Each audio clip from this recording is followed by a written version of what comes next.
Well, hey there, Heather Carter. How are you Hey, today? I am good. How are you? I'm out of control. I I mean, am I fresh just feel out. like Fresh things out. things are going all over the place, right? A lot of great stuff, but a lot of keeping busy and just things going on, and but it's all good, right? I mean, we're in this series of the letter C, and we were thinking about it and control. Wow, we all want to be in control, and the more I try to be in control, the less control I have. I don't know Yeah. about you. What do you think? Yeah. Well, I definitely have a couple issues with being controlling. You can ask my husband about that, probably get some good insight. In fact, when my book, this last book, the Soul-Selfie #NoFilter came out, I had my husband reading through it, and it's really designed for you to read, one or two posts at a time and try to reflect on those. But because we were editing, he had to just read through the whole book, and he finished and he said, I said, "You done?" He's like, "Yeah, wow, you have I didn't realize how much of an issue you had with control. You write about it like every third post is about control." So So I why do was, you think that is? Why do we have this obsession with control? yeah. Well, how about you go first on that? Well, I think that it's sort of handling the unknown, or thinking we've got a plan, or thinking that we can figure it out, or we know every step it's going to take to get from A to point B. Maybe it's growing up, it's influenced by our surroundings, our parents, our family, what we saw them do. It looks like they had everything in control. We need to do that. And maybe we think it's the one thing in our life that we can actually handle. Yeah. And I don't know about you, but if I'm trying to control it, and I'm learning this over time, right? I also you say, okay, I'm Mhm. in control of my goals. I can do this. I'm after it. I've got this all covered. But I had to find out when I had a bam moment. I had to, which is when everything changes after everything's kind of the Mhm. same. I had to step out of the driver's seat, and Yep. my faith really helped me by reading and understanding that God is in control. Yeah. It's so hard to let go of. That's my thinking. Is I'm kind of conditioned to it's my responsibility, therefore I have to control it. I think that's a good word. Well, it's only responsible. It's only the responsible thing to do to try to stay in control of these things. And really, you'd think that having had leukemia and being very sure that I had no control over the outcome of that, that I would have learned that there's other things that I also can't control. And I kind of miss that part of myself because when I had leukemia, I knew without a shadow of a doubt that I could not control that. And so I did just let go and let God. I let God have it, and I didn't worry about it or try to figure it all out. I just let him be in charge of that. But then I think other things in my life I've tried to think, well, I can do this, so I don't want to bother God with all my problems. I'll take care of this for you. I got this. And then things do not go well. Yeah, it's a great word you just said, bothering God. I Mhm. mean, what is it that someone said to me once? Stop telling God how big your problems are, and start telling your problems how big your God is. I don't Ooh, think we ever bother that's him. In good. fact, That's good. that's like taking things to him is like first step we should do. Right. And again, it's sort of this Yes. learned thing, right? Because I got to a point where I was in a specific role with the company recently, actually, and it was, it just wasn't working. I mean, I felt like I was a fish being told to climb a tree. The skills I had and the skills required. And I mean, I would have meetings with an executive in our company that I reported to on Friday mornings. And Wednesday morning, Heather, I would just lose it. I wouldn't sleep Wednesday night. I wouldn't sleep Thursday night. It's like, oh my gosh, I'm not going to be ready. I'm not going to be prepared. And it was just eating at me. Mm. And I just stopped one morning and I said, God, I please, this has to be yours. I mean, I can't. You've told us to bring anything, and you have the master plan. And that next morning, I got a phone call from another executive within the company who asked me, "Are you happy in this role you're in? Because if you're not, I would like you to come and work in my department." And I went, oh my, some Yeah. Look places. what happens when you actually let God take care of things.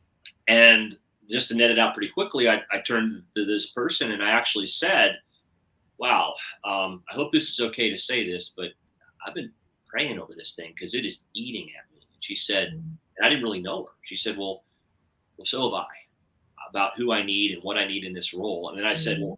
"Well, what do we do about this meeting I have on Friday where, I'm reporting to this other person?" And she said to me, "That's been taken care of.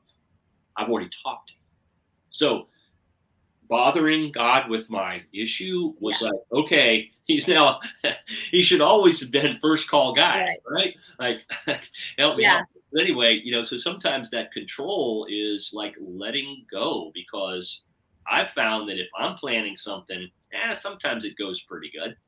But when he is, it always does. And Yeah. it's, And the bothering God is not, I mean, it's kind of a comical thought because he's so much further ahead and sees ahead of where things are that when by the time we come to him, he's like, finally, took you long enough. yeah, He's right. been working on it probably before it dawns on us that we can be involved in this thing. I remember, I don't know if you know the comedian Jim Gaffigan, Yeah, sure. love him so much. He has, well, he has, I listened to his station, and then Kathleen Madigan is on there, and she's a Catholic person. And so has a whole bit called Bothering Jesus. And she talks about how her family would always be like, "Oh, don't bother Jesus with that. Go talk to his mom or something instead. Pray to his mom because Jesus doesn't need to be bothered with all your little shenanigans." But God wants us to bother him because he's way in control ahead of our when we come to him. I believe, but it shows that we are looking to him and trusting him and asking for his help, and that is what warms his heart, I think. Yeah, there's some guys that I spend some time with on Wednesday nights, and one of the gentlemen that's in this group is 92 years old. He's like, when he speaks, we're done. Like when this gentleman speaks, he's like, okay, now who's going to go after him? Nobody wants to. Not me. One of the things he always says is to let go, to lean in, to become the person that God has intended us to be, all that He's intended us to be. And we can't do that alone. We can't have control and expect to be there, because the plan Mhm. is bigger than us. The power is greater than us. The curing, the healing, all the acts that we see are so much bigger than us, that to think that we're in control Right. is something that's, it's a challenge though, right? I mean, we talked about at the very beginning here, is that it's something that we're kind of brought up to feel like we need to be. They, out of control has all kinds of different meanings, right? Yes. So, we talked about it. I am totally depleted of control. I have no control left. My tank for control is empty. I am Right. out of control. Kind of as I started with this, but what are some things that you think that we can do to kind of become, like aware of that, and to say, okay, Hmm. stop all the controlling, and kind of, instead of trying to make things happen, sometimes we have Hmm. to let things happen, right? Or so, what are some thoughts you have about that? I'd love to hear. Right. Well, I have a few F words for you. And one of them is, I think, first of all, we have to stop faking like we have control, because when things happen, like when I got leukemia, for example, I knew that I couldn't control that. And I was devastated. But what I realized was I wasn't in control of anything yesterday either. I just pretended that I was. I wasn't Mm, in control of if my kids were behaving or if my job was, secure, all that stuff. It just was for that day. And so I just pretended like I was in control of it, but I wasn't. So we have to stop faking like we're in control. okay, We have to yeah. stop, So yeah, fake, yeah, okay, stop forcing a solution for things because we want to have it our way. And kind of along that same line is that we stop one of the words I try to use as little as possible is figure it out, or phrases. I will figure this out. We're going to figure this out, which usually ends up in me forcing a solution. Really, if we're leaning into what God has for us, it's usually when hard doesn't do it, easy often does.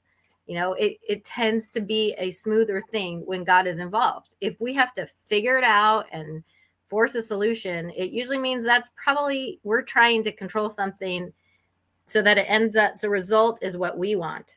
And we're not letting God have a say at all. Wow. So figure it out, fake, and force. Okay. What else you got for me for an F words? You don't even want to know all the F words that I Yeah, we can't say those, but can't say those words. But if you watch the movie Bad Moms, like I talked about, you can hear some of those words. yeah. No, I think that's so. My visual on that is I have an older brother. He's about 3 years older than I am, and the most mechanically, visually solution-based guy I've ever met. I mean, at 7 years old, I remember him disassembling lawnmower engines, putting the parts, and then getting it all back together and getting it to work. I mean, and I was 4 and he was 7. And the difference between my brother and I is he fixes things and I break things. And I usually break things because I'm forcing it. I didn't have the right tool to take the bolt off, so I snapped it. I didn't have the patience to read the instructions, so something happened where I put a bolt in backwards or something like that. And it's all because I wanted to force it. I wanted it to happen fast. Fast. And I wanted to figure it out. So fast is also, man, patience. Patience and control to me also kind of go together. And man, that's one of anybody that knows me will know that I am not patient about it working out, because I know God has the plan for me. My challenge is waiting for that to happen. And I heard a sermon recently of T.D. Jakes, who said, God is not preparing blessings for you. They have been prepared, his point.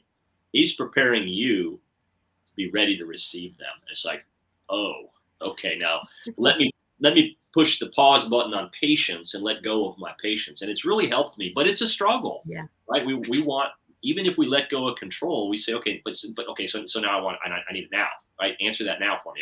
Let's go, right? Yeah. It doesn't work that way.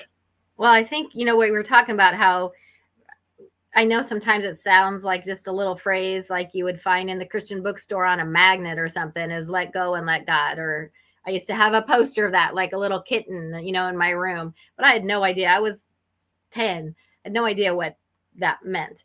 And more recently, I'm in different programs and podcasts and readings that I do, reminding me to let go and let God. And the important part is the let God part, because sometimes we just let it go. Oh, I'm just going to let it go, let it go. That's the phrase. But you have to let God have it so he can do with it what he needs to do. And instead, I spend a lot of times kind of wrestling it back out of his hands and taking it back, and taking it back, and taking it back. So sometimes that letting go is, something you have to repeat over and over. But that's the key part of that phrase, is the letting God. Yeah. In my scenario of this meeting, and I was petrified every Friday, and I get this phone call. I mean, I said, God, please take it. And yeah, you gave it to him, and before you had a chance to take it back, luckily he did something. He was able to do something. It was just a lesson. And now, did I have what the solution would be? I just knew that I was kind of at a place where I didn't know whether to go right or to go left or go straight or what to do. And then when I ended up talking to the executive that I was reporting to at the time, he said, no, I can tell. And, we needed to have this conversation anyway. And man, the vulnerability to have that versus, stepping into every meeting with every I dotted and every T crossed. Yeah. I felt like that's how I could have some sense of control. This is how I'm prepared. I'm ready to go. Yeah. And, like I said, and you're faking it. And like we said, to a degree, because forcing it. I was absolutely forcing it. Yeah. Yeah. So I don't know, as we kind of come to wrap up the conversation about control, Any recommendations, someone kind of to let go, and then I'll wrap up with our word. So some final thoughts on control. Well, I think I'd love to hear kind of your acrostic on control. I'm sure you have at least one of them. And I would say if you feel like you are a person who struggles with that and want to identify with someone else who is also struggles, but is doing what she can, I would recommend reading my book because apparently there's a lot of examples in there of people trying to control things that are out of their control. So the Soul-Selfie hashtag no filter was the specific one that my husband noticed this kind of pattern. Yeah. But I think awareness is the first step to getting better. So Yeah. tell me your control Well, yeah, things so I can remember it. there's a couple things, right? There's wanting to control and then feeling like everything is out of control. So those are kind of two things, right? One is a desire to hold on, and the other is a feeling that no matter what I grab onto, everything's flailing, right? And that's where I kind of landed, was the second image of that. And I wrote, when everything seems out of control, find some this way. So the C is calm your breathing, like slow down, pause, take a moment, inhale deeply, just kind of focus on kind of your anatomy, right? Focus on the engine that's running in your body, and that is calm your breathing. The O is offer thanks for something. I mean, you might be in this tailspin of chaoticism, if that's even a word, but find something to be grateful for in that moment of the chaos. That's what I kind of had to do in that job situation. I had to say, well, I'm respected here. Maybe it is just a wrong fit. Maybe, let's kind of offer thanks for something, and I'm grateful that I have this. The N is now let go of fear, right? Sometimes control or things being out of control does create an awful lot of fear in what the outcome might be. So T, take a step back, breathe, take a step back, look over the ledge, you're okay. Everything's going to be all right. Just take a step back. Refuse to panic is the R, right? Panic is an enemy. Just it's going to be all right. Just believe that, right? Open to possibilities. I'm trying to go through this wall. Maybe I'm trying to control so hard to go through this wall that the easy path is go through a window or go around, right? So open up to possibilities. And the L is loosen your grip. I mean, one thing when you're in control, things do tighten up, or you're trying. That's my golf grip right there. But you're trying to hold things so tightly. So that's what I'd say about control. That's a good one. Yeah, I love that. Loosen your grip, because there are certain things we have to plan. We don't just throw caution to the wind, but we hold it loosely. Because God's got it. One of the things in every plan is God's got this. I'm not in this plan by myself, and seeking guidance and being prayerful and being quiet and being around others that are believers that can encourage you and lift you up. Also, kind of for me, makes me believe I don't have to be completely in control. It does take more than just me. Yeah, absolutely. Well, thanks for sharing. And we'll tune back in next time with probably another C word. We'll see how far we can go. Got a few more to go. Good to see you, Heather. We'll talk soon. All right, see ya. Take care. Bye, everybody.